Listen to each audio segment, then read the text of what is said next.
Hello everyone, I'm Anastasia. I welcome you all to this new session of Fundamental of Nursing. So in our previous session, as we have started discussing about exercises, we've come to know there are various types of exercises which one can perform in order to improve the physical as well as the psychological health, right? We've also started discussing about the ROM exercise, which is the range of motion exercise, where we have come to know that this range of motion exercise is the range which is measured in degrees of a circle through which the bones of the joint can be moved, and also it is the maximum amount of movement which is available at a joint in one of the three planes. It is the maximum amount of movement which is available at a joint in one of the three planes of the body, which is the frontal, the sagittal, as well as the transverse plane. So we have also discussed about what are the various points that we need to keep in mind when we are advising or when we are assisting the client to perform these RM exercise, and we've also discussed about what are the various causes for altered mobility, right? The type of movements which one can do at various joints. So here there are various types of movements that we can do on various joints of a body. The first one is the flexion. So what is this flexion? This is the decrease in the angle between the circulating bone. It is the bending motion that decreases the angle of the joint, bringing the two bones closer to each other. So here, flexion is the process by which we will be decreasing the angle between the circulatory bone. So here, the example of flexion is the bending of head towards the chest, because in this manner, you are decreasing the angle between the circulating bones. The movement of the palm towards the aspect of the forearm, making a fist, or even curling the toes inwards. So here, as you can also see in the picture, this is what flexion means. And the next one is flexion. And the next one is extension. This extension is just the opposite of what flexion is, because in flexion there will be a decrease in the angle of the two circulating bone, right?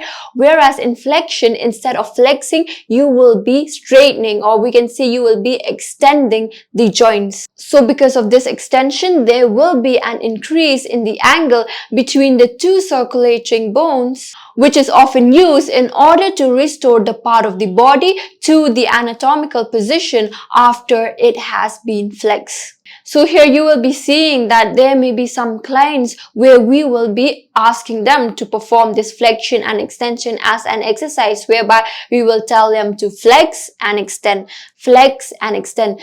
And here in the last session, as we have also discussed about the various points that one must keep in mind while they are performing this RM exercise, right? There is one point where I have stated that each movement must be repeated at least for 5 times, right? So here, if the client is supposed to flex and extend their arms, then you must make sure that they do this flexion and extension at least 5 times on each side. The most common example for this is keeping the head in an erect position, straightening your fingers from making a fist, or even straightening of the toes. So as you can see in the picture, this is the difference between the flexion and extension.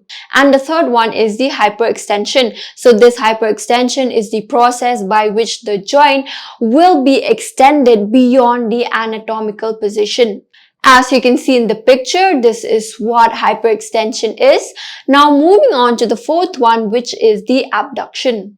This abduction is the process of moving a joint or extremity away from the midline of the body. The most common example of abduction is moving the femur laterally at the hip joint. So here, whenever you move any joint or any extremity away from the midline of the body, so this is what abduction means. One more common example which I can give is the movement of the hand or of the palm away from the body. So whenever I move any part of the body away from the midline of the body, that is known as abduction, whereby adduction means moving a joint or extremity towards the midline of the body. So again, as I've said, that adduction means moving it away from the midline of the body, right? So if I move my palm outward, then this is known as abduction, whereas if I move it inward, then this is known as adduction. One more common example is bringing the fingers together. So here, when you do this, this is known as abduction, whereas if you bring your fingers together, then this is known as adduction.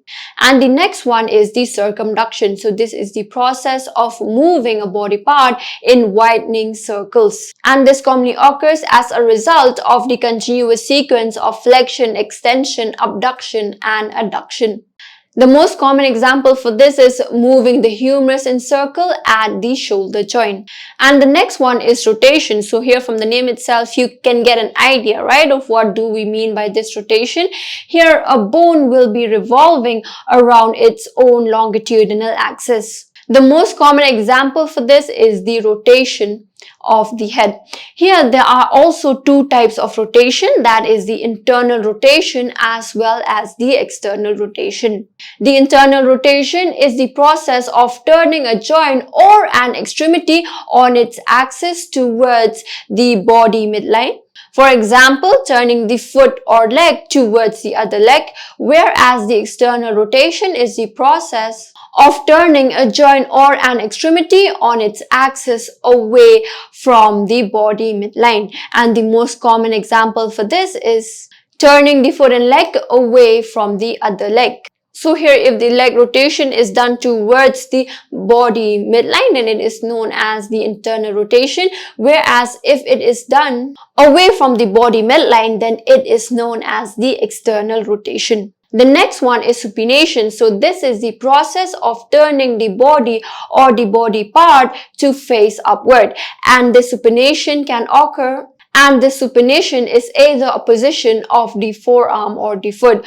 And supination of the forearm occurs when the forearm or the palm face to the front, that is anteriorly to the body, and the supination of the foot occurs when the foot rolls outwards, placing most of the weight onto the outside of the foot and raising the arch. So as you can see in the picture, this is what supination is, whereas pronation is just the opposite of what supination is. This is the process of turning the body or a part of the body facing downwards. Pronation is also a rotational movement of the forearm. Pronation is also a rotational movement of the forearm at the radial joint or of the foot at the subtalar and the talocalcaneonavicular joint. And the next one is the inversion. This inversion is the process of turning the feet inwards so that the toes are pointing towards the midline of the body. This inversion is also the movement of the sole and the numplane as when the angle is bested. And the next one is the eversion. This eversion is just the opposite of what inversion is. This eversion is the process of movement of the sole of the feet away from the medial plane. This is also the process by which the feet will be turned outwards so that the toes does not point towards the body midline. And it is also here that there will be a movement of the sole laterally at the intertarsal joint so that the soles will be facing away from each other. The next one is the dorsiflexion. So this is the process of bending of the foot at the ankle in the direction of the dorsum, that is in the direction of the superior surface. The most common example for this is standing on the heels. And the next one is the palmar flexion. So this is the process of bending of the knee at the ankle joint in the direction of the plantar, that is in the direction of the inferior surface. And the most common example for this is standing on the toes. And the next one is the opposition. So this is the movement of the thumb across the palm in order to touch the fingertips on the same hand. So here, this opposition is the process by which the thumb can be moved across the palm in order to be able to touch the fingertips of each and every finger which is present on the same hand. And the next one is the lateral flexion. This lateral flexion only occurs in the frontal plane because it involves the intervertebral joints. So here the movement of the trunk is the frontal plane, and also the most common example for this is the tilting of the head as far as possible to each shoulder. So here whenever you tilt your head towards each of the shoulder, this is also a common example of the lateral flexion which you are performing. So whenever you tilt your head towards each side of the arm, this is a common example of lateral flexion. So these are the different types of movement that can be done at various joints. Now moving on to the next is the types of movement which can be done in different parts of the body. So here we have so many parts of our body where we can perform certain movement, right? When we talk about the neck, what we can do with the neck is we can flex, we can extend. Hyperextension can be done, lateral flexion as well as rotation can be done. And when we talk about the shoulder, then we can perform flexion, extension, hyperextension, abduction, adduction, external rotation, internal rotation, as well as the circumduction. And when we talk about our elbows, then we can only perform flexion and extension. In the forearm, we can perform supination or pronation. In the wrist, we can perform flexion, extension, hyperextension, as well as abduction. In the fingers, we can perform flexion, extension, hyperextension, abduction, as well as adduction. In the thumb, we can perform flexion, extension, opposition, abduction, as well as adduction. Whereas in the hips, we can perform flexion, extension, adduction, abduction, internal rotation, external rotation, as well as the circumduction. In the knee, we can only perform flexion, extension, whereas in the ankle, we can perform the dorsal flexion and the plantar flexion. In the foot, we can perform inversion, eversion, and in the toes, we can perform flexion, extension, abduction, as well as adduction.